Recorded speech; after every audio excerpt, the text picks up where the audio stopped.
hard will recognize it, where you stop performing survival and you start actually living again. It doesn't announce itself. It doesn't come with a press release or a prepared statement. It just shows up quietly, in the middle of an ordinary evening, and suddenly something in your face looks different. Something in the way you carry yourself has shifted, and the people around you notice before you even have words for it. That moment, for Melinda Gates, appears to have arrived. Because when she walked into a gala in New York City in the fall of 2025, something was visibly different about her. Not the dress, not the setting, not the carefully managed public image she had maintained for nearly 3 decades. Something deeper than all of that. Something that people who had watched her for years couldn't quite put their finger on immediately, but couldn't look away from either. And standing beside her was a man most people in that room had never seen before. His name is Philip Vaughn. And to understand why that matters, you first have to understand everything that came before him. Melinda French didn't walk into Microsoft in 1987 looking for a love story. She walked in with 2 degrees from Duke University, a reputation for sharp thinking, and the kind of quiet confidence that tends to make itself known without requiring any announcement. She was talented, she was driven, and she had absolutely no intention of being impressed by the most powerful man in the building. When Bill Gates asked her out at a company event, she told him she was busy. He came back 2 weeks later with a more specific plan. That persistence, that refusal to accept a first answer, would go on to define a great deal of what followed between them. And for a long time, it looked like the beginning of something remarkable. 2 people, both exceptionally capable, both running at full speed toward something larger than themselves, finding each other in the middle of it all. They got engaged in 1993. Bill, characteristically, made a written list of the pros and cons of marriage before deciding to propose. Melinda said yes anyway. Their wedding in Hawaii was deliberately small. Bill rented every available helicopter on the island specifically to prevent photographers from getting aerial shots of the ceremony. Whatever else you might say about the early years, the impulse to protect what they had was genuine. What followed was one of the most scrutinized partnerships in modern history. And for a long time, the scrutiny seemed justified, because from the outside, it genuinely looked like something worth studying. The Bill and Melinda Gates Foundation grew into the largest private charitable foundation on Earth, with an endowment that reached over $50 billion. They gave talks together. They appeared on magazine covers together. They were held up, repeatedly, as the model of what a marriage built around shared purpose could look like when it was functioning at its absolute peak.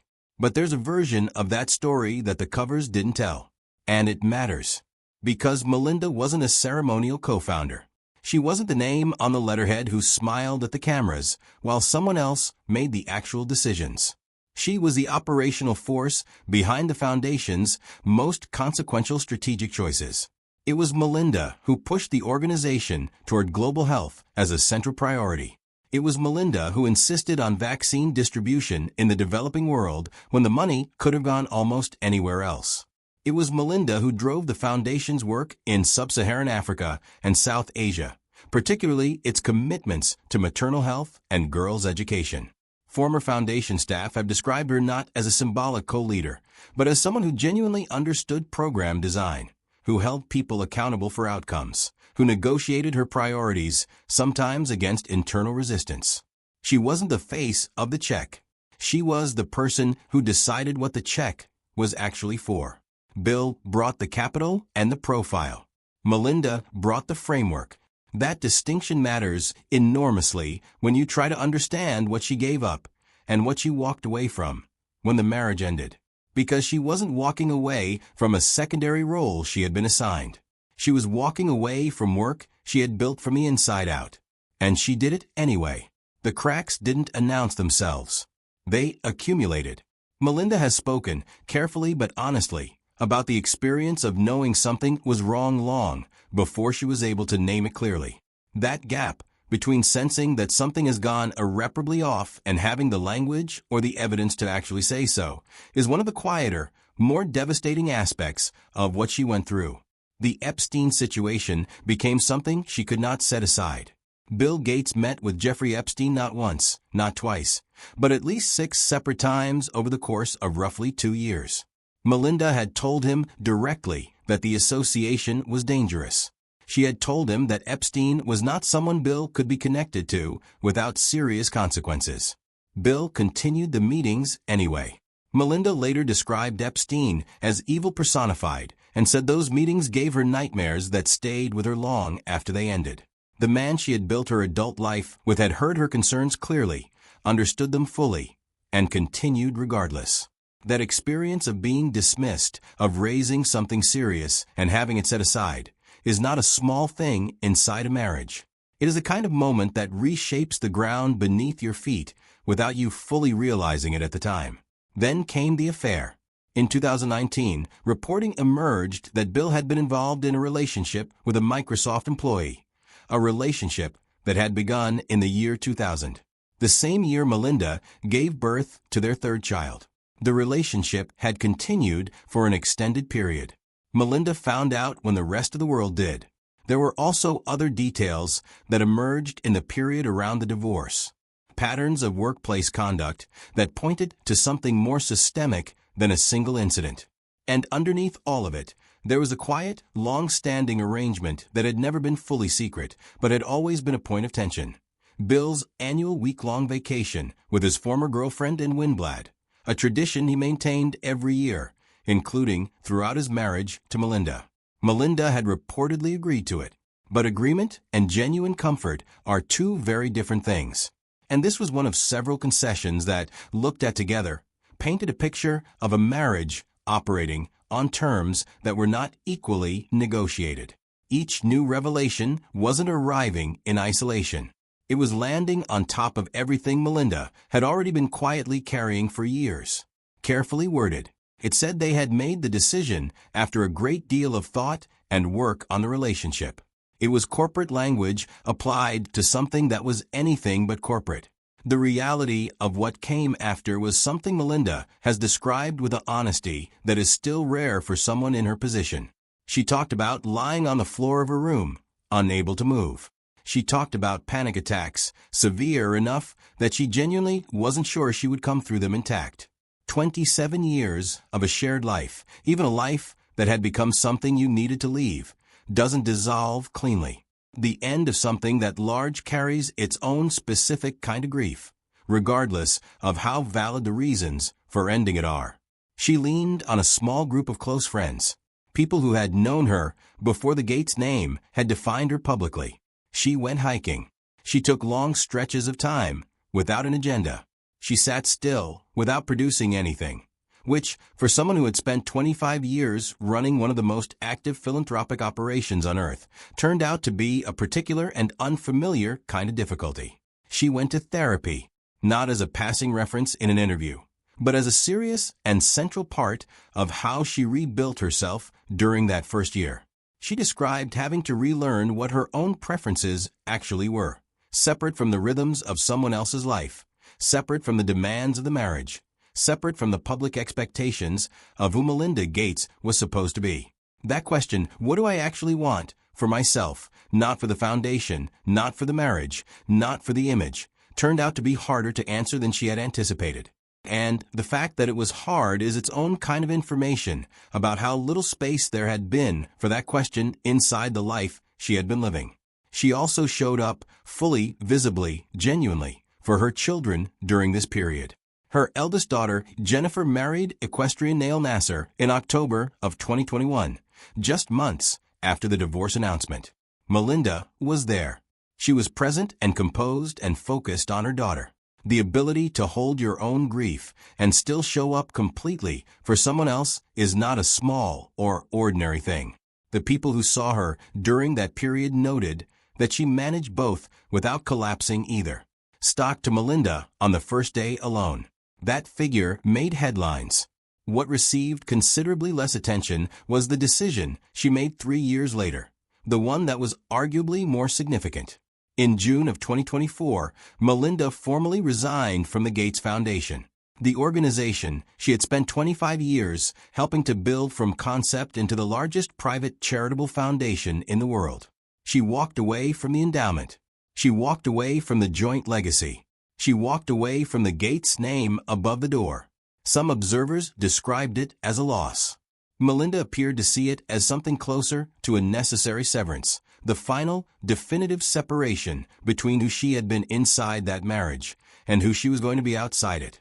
What she built instead was entirely hers. Pivotal Ventures, the philanthropic investment company she had been quietly developing since 2015, became the primary vehicle for the next chapter. She committed $1 billion to initiatives focused on gender equality.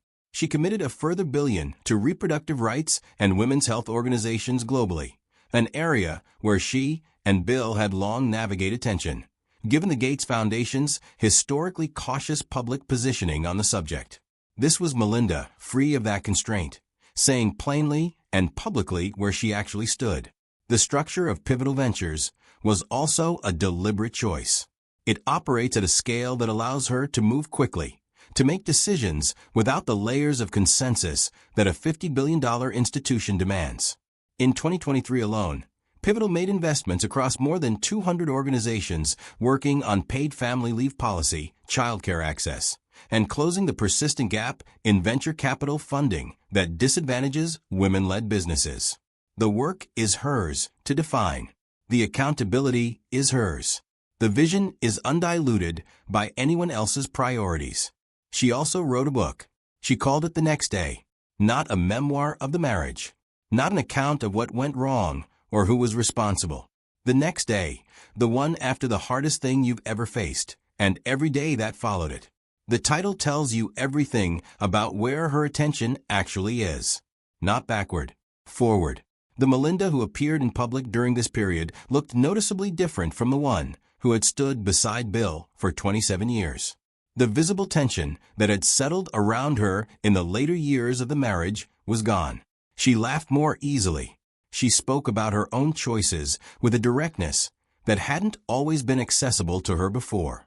Something that had been held tightly for a very long time appeared, gradually, to be releasing. Which brings us back to that evening in New York, and the man nobody in the room could immediately identify.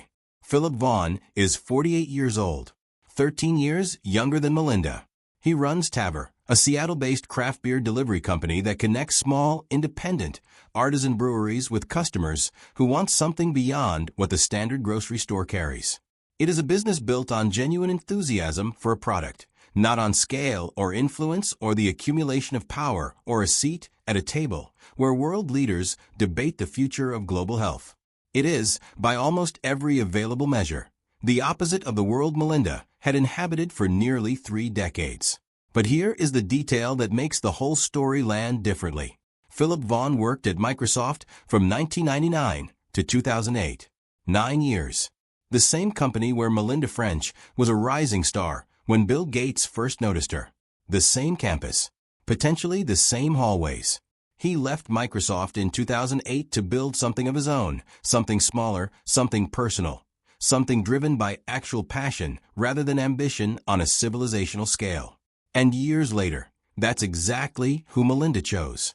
Their first confirmed public appearance together was at the Clooney Foundation for Justice Gala in October of 2025. After that, they weren't particularly difficult to find. Broadway shows in Manhattan, dinner in the city after arriving by helicopter, weekend trips that ended up documented on social media. Melinda wasn't managing the narrative around him the way someone does when they're uncertain about something new or protective of something fragile. She was simply living her life, and he was in it, and she didn't appear to feel any need to explain that arrangement to anyone. In an interview with Stephen Colbert around this period, Melinda was asked directly what she was looking for in a partner at this stage of her life. Her answer was specific. She said she wanted someone open to learning, someone vibrant and intellectually curious, someone who would challenge her thinking rather than simply move within the same orbit she already occupied. She said she wanted to be seen, not as a co-founder, not as a public figure, not as a name attached to a legacy institution, but as herself, as a person, as Melinda. That framing is worth staying with, because it tells you something significant about what she felt had been absent, and what she was now, consciously and deliberately, choosing instead. When she eventually spoke about Philip to People magazine, she described herself as very, very happy. Not cautiously optimistic. Not grateful to be moving forward. Not measured or hedged or carefully diplomatic. Very, very happy. From a woman who had spent the better part of 3 decades choosing every public word with considerable care and precision, that was a specific and deliberate thing to say. Widow of former Oracle chief executive Mark Hurd, who passed away in 2019. Paula Hurd moves in the same world Bill has always occupied. The same galas. The same philanthropic circuits. The same conversations about technology and global health and the future. Bill found someone who already understood the architecture of his life and slotted neatly within it. Bill has also said publicly, across multiple interviews, that losing Melinda is the regret he carries most heavily, that the breakdown of their marriage was caused by his own choices, that it is the thing that keeps him up. That is a significant and uncommon level of accountability from a man who built a career on being right about most things he turned his attention to. But the direction that accountability points is backward. It is oriented toward understanding what happened, not toward what comes next. Since Melinda's departure, the Gates Foundation has undergone visible structural changes. A new co-chair was brought in. Several long-serving staff departed in the period following the divorce.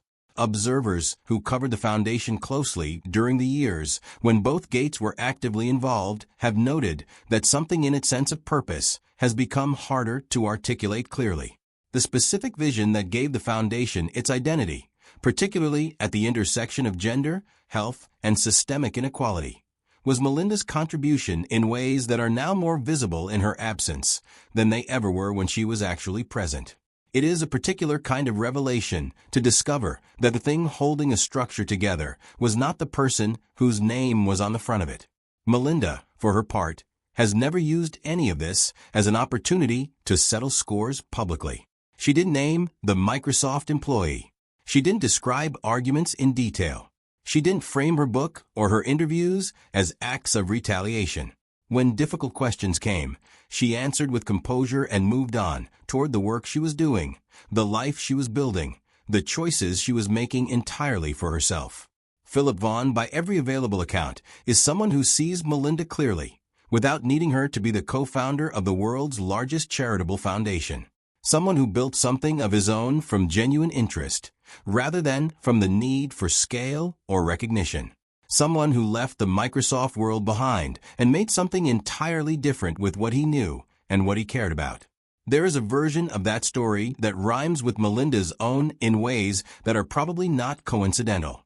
Both of them left the orbit of extraordinary institutional power to build something that was smaller and more personal and more genuinely their own.